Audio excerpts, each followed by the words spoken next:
Oklahoma's own News on 6 starts now. Tulsa is mostly quiet here tonight, but 100 years ago at this very hour, tensions were high, and the worst chapter in our city's history was unfolding. I remember seeing those houses burn and people crawling, trying to save their lives. It just burnt down everything that we had. Well, I think about it every day. I think it'll be something I'll never forget. We're going to have a better world. We're going to have a better world to live in than we had in the past. Those are the voices of those who survived the 1921 Tulsa Race Massacre. For many descendants, those events remain an ever-present part of life in Tulsa.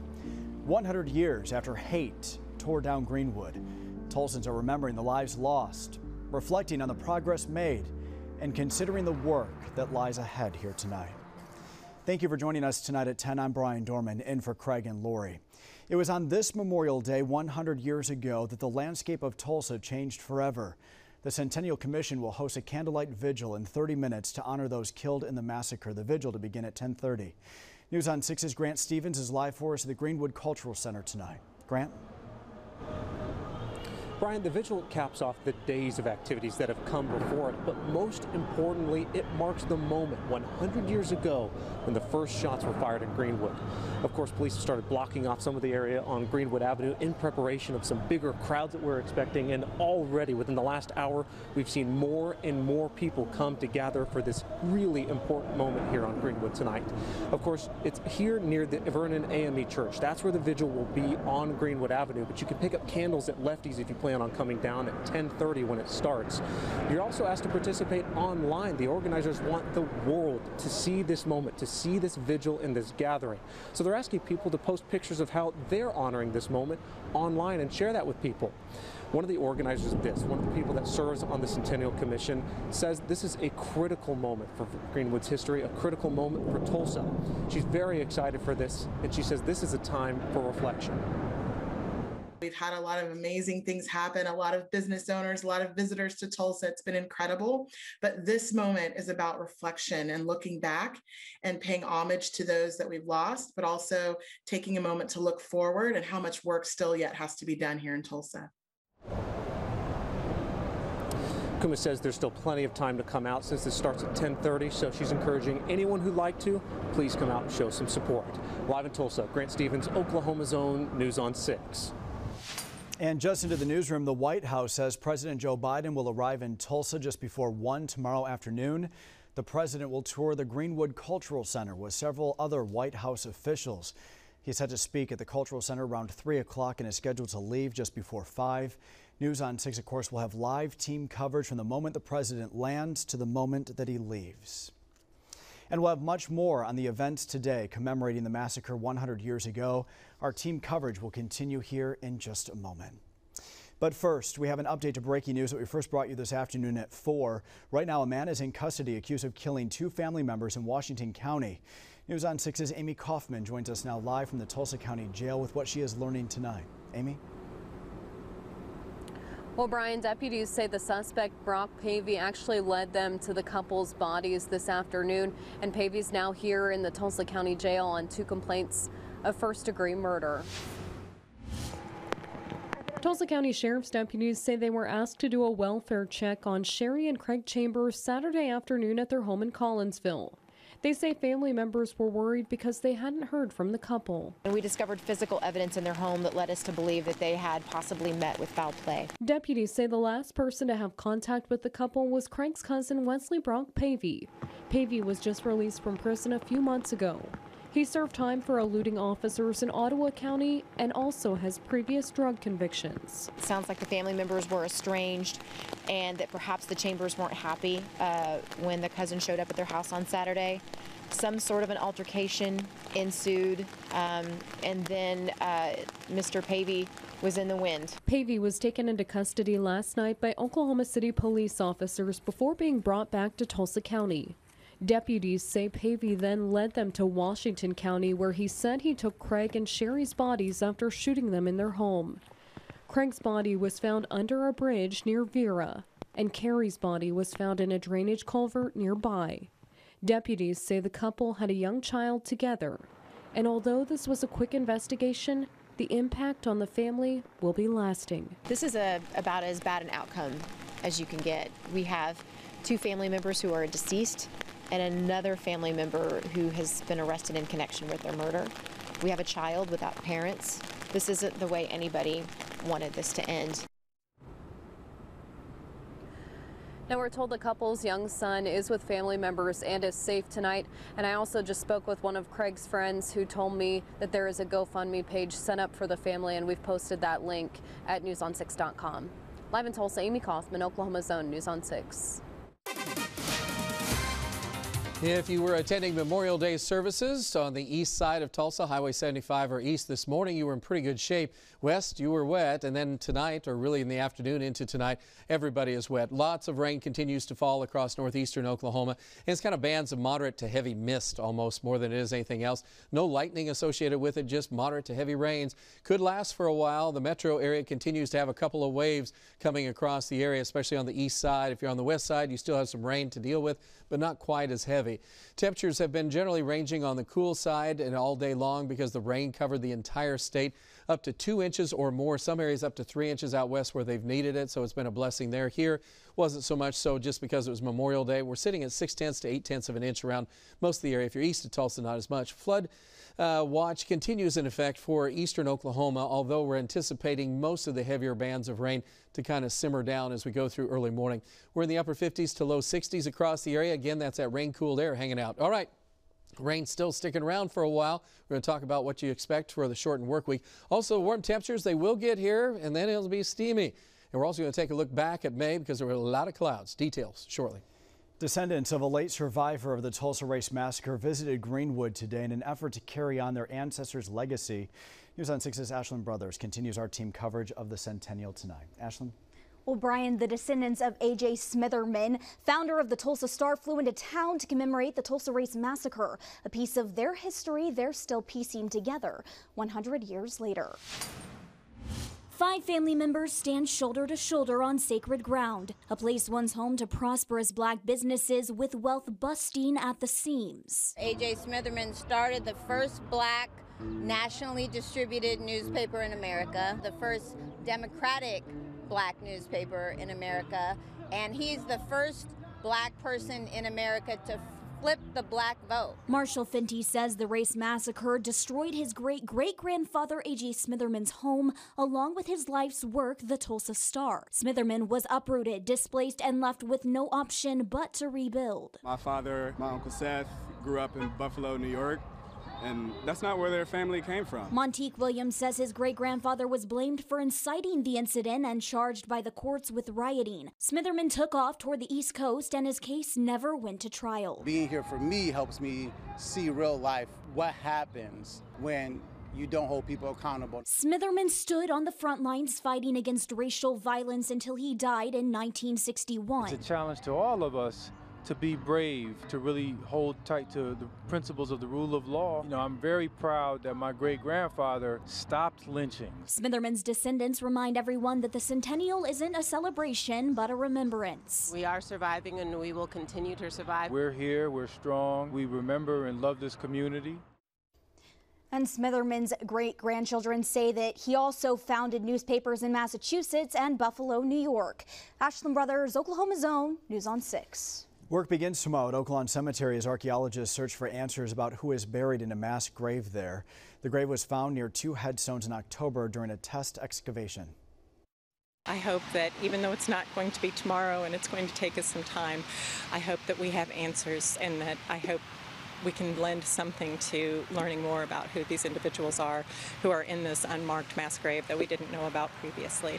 Work is scheduled to begin there at 10 o'clock tomorrow morning. The team will work every weekday from 7 till 4 until the work is done. If you missed our hour-long documentary exploring Black Wall Street and the events that led to the Race Massacre, it is now streaming on our apps for Apple TV, Roku, and Amazon Fire TV. You can also watch the special report on newson6.com and on our News on 6 app. Rain, as Trav says, continues across green country here tonight. Still ahead, Travis will tell us when we could finally dry out and see the sun again.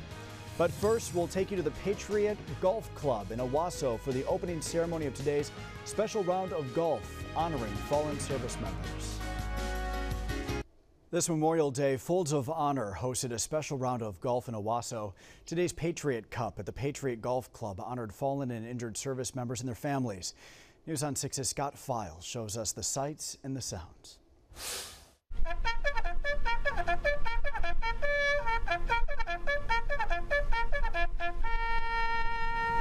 Dear Heavenly Father, we thank you for allowing us to gather in your presence here at the Patriot Cup this Memorial Day to remember those who made the ultimate sacrifice. Oh, say, can you see by the dawn's early light what so proudly we held at the twilight's last gleaming? Air Force Captain Dennis M. White, Air Force Master Sergeant Thomas A. Crowell, Army Corporal Brock L. Buckland.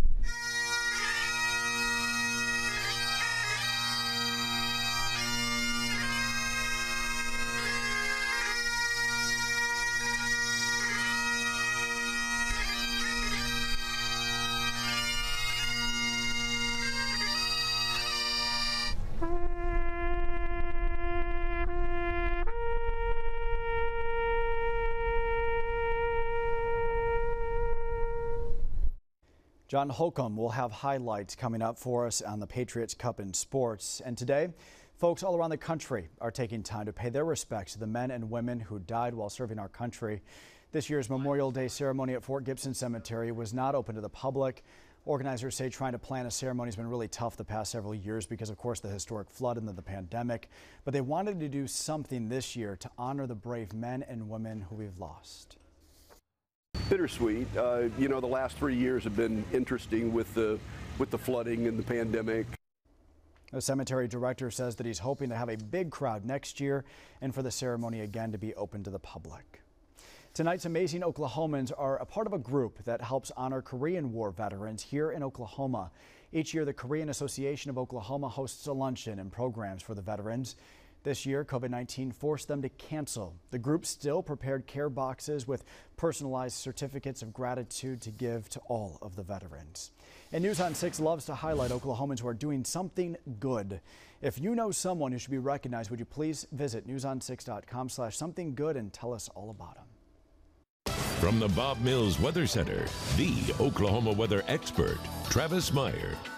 It was kind of a 50-50 Memorial Day across some areas around Oklahoma, just because we had some rain going on for the western half of the state in the morning. But for the eastern part, kind of the 50%, we were able to squeeze in Memorial Day services. Up to the north, down to the south, east, and west, it was better weather. And my dad in Nebraska, I want to salute you, along with a lot of other Air Force and also military folks, for what you have done for our country and for those who are past. Anyway, we're talking about great weather, except here, and then Alaska even had temperatures in the 70s and sunny skies. You had to go to Point Barrow, Alaska. Today's high was 34 degrees. And then we have a storm system that's just kind of stuck here in the breadbasket. And you can see to the north and again out to the west, not much going on. Heat wave out west. I didn't even really mention Sacramento with 103 degrees this afternoon. Florida was hot and humid, but we had showers and storms that kind of cut us off, basically because Texas ended up getting the thunderstorms. It was very active. In fact, it slowed down Dallas-Fort Worth, especially at DFW, so that slowed down traffic for a while as far as airplanes. And as that moved on through, there was flood warnings issued around the Dallas Metroplex area while we were just getting light rain. Now, we've had a flash flood, or we've had a flood watch. Just for a potential for flooding. There's still rain, and this rain is still heavy. These are bands of rain that are coming up. There's a low pressure system sitting just off southwest of Oklahoma City, and then that's still pulling in moisture. So there's still going to be some rain. There could be some isolated thunder, but there isn't a whole lot going on.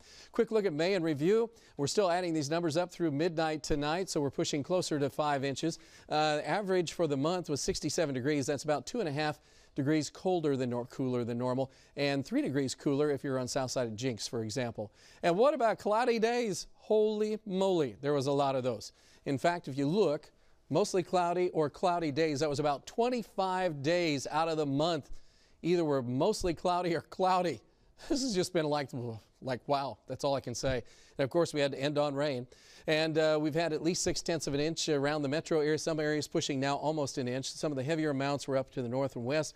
And then, as I mentioned earlier, out to the west over 2 inches. If you're east, you've had about a ½ inch. Now, the rain-cooled air has us in the upper 50s to low 60s across the whole state tonight.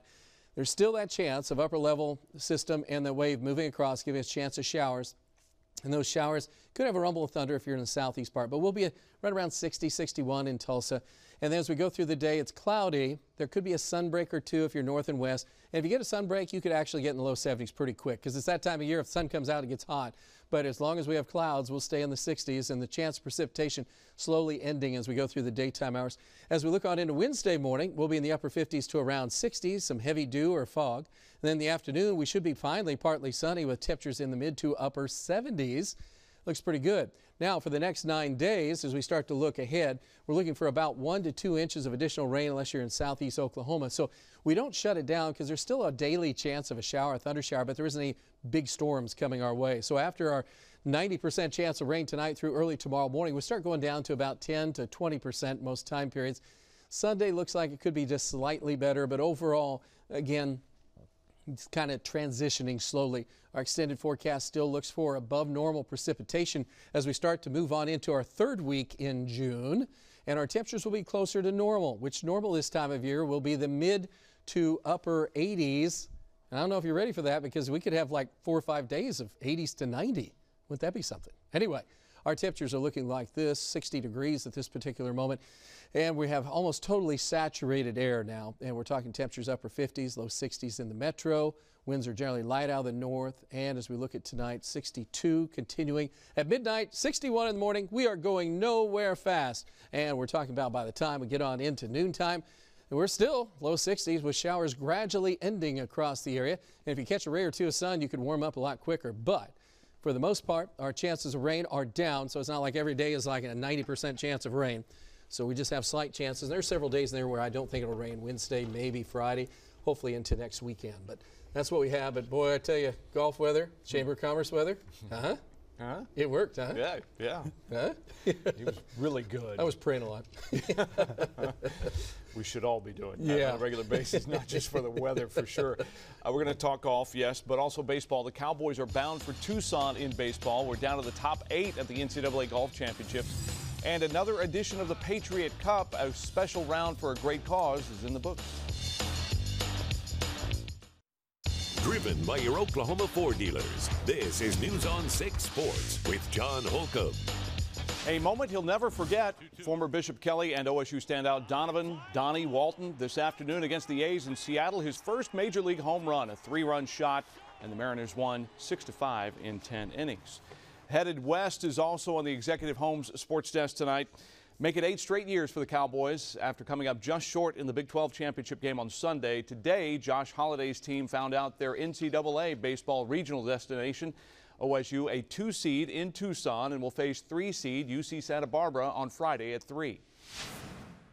Every year I've been here that we've had the chance to go, we've made it to a regional. I think everyone's really excited. You know, the way we've had to fight this year through some ups and downs, and the way we've played as of late, I think everyone's really excited and definitely hungry to go out there and compete. In golf, the final round of stroke play at the NCAA Championships in Scottsdale featured this. OU's Logan McAllister on the par 3 fifth hole with a 9-iron.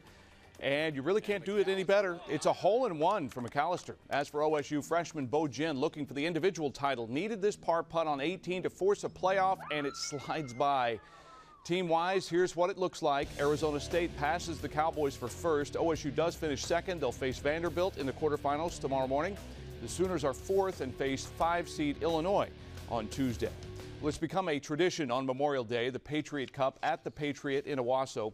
Support from some of the biggest names in golf has helped Lieutenant Colonel Dan Rooney's Folds of Honor grow not only the event, but the organization's efforts to fund scholarships for military families.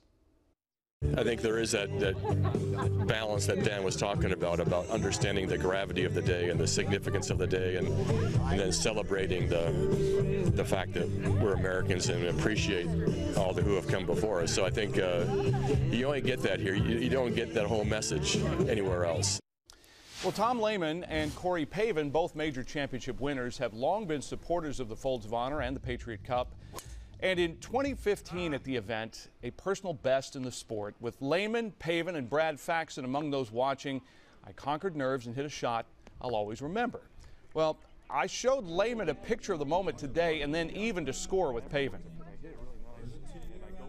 And Tom said, that's a great shot. Brad said, good swing. And you said, I wasn't watching. You were giving me a hard time, but I've got proof right here. Doesn't sound like me. Look, you're right there, and you're watching it. So I was. Maybe I made that up just to be, that's my kind of humor, you know. I call him the instigator because he's always instigating something, you know, and so he likes to poke and prod, and he tells you that to kind of get your goat, you know. But as you saw, he watched every second of the flight of that shot and probably was wishing, I wish I could hit it that way.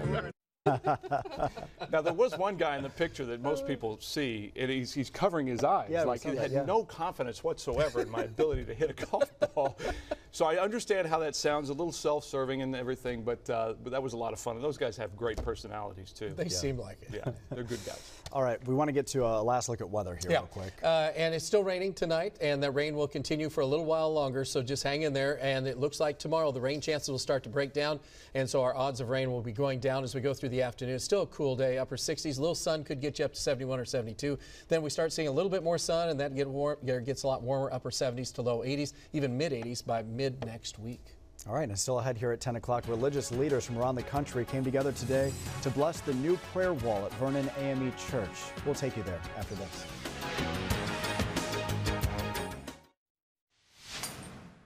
The only thing we have that's still standing is this basement. We want to leave you tonight with a look at today's blessings of a prayer wall at Vernon AME Church. The basement of the church survived the massacre. Reverend Jesse Jackson, along with faith leaders from across the country and even elected officials from other states, prayed over the church. At the end of the ceremony, families put their hands on the wall to bless the bricks, and people of all faiths who will come to pray there and ask for guidance, direction, and healing. And here tonight, we want to leave you with a prayer vigil that is happening right now, a candlelight vigil that just started on the streets of downtown Tulsa. We thank you for joining us here tonight. Good night.